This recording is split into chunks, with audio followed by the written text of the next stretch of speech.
Biscotti sbattere con un martello fino a ottenere delle briciole.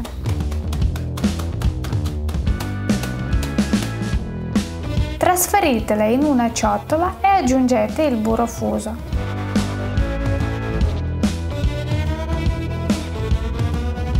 Mescolate con un cucchiaio.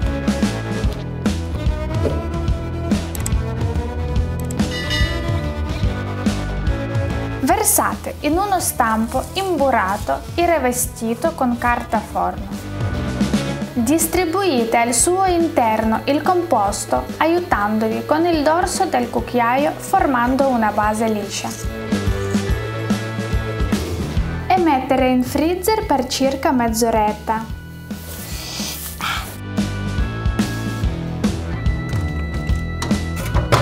E intanto mettiamo in ammollo la gelatina in acqua fresca. Ora passiamo alla crema. In una ciotola versate 200 g di panna e montatela finché non sarà morbida e spumosa.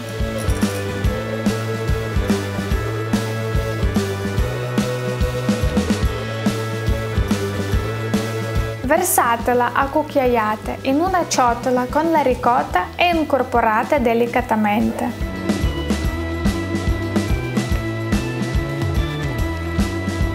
Poi scaldate i restanti 30 g di panna in un pentolino. Quando avrà sfiorato il bolore, scolate la gelatina e versatela nella panna. Mescolate a fiamma spenta finché la gelatina non si sarà completamente sciolta, dopodiché aggiungete alla crema. Aggiungiamo lo zucchero a velo e continuate a mescolare delicatamente finché anche questo non sarà stato completamente assorbito.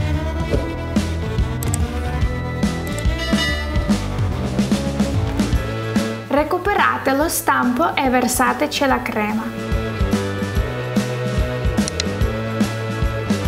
Livellate con il dorso di un cucchiaio e lasciare riposare in frigorifero per almeno 12 ore.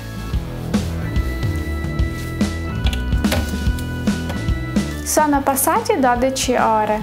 Il nostro cheesecake pronto per decorare!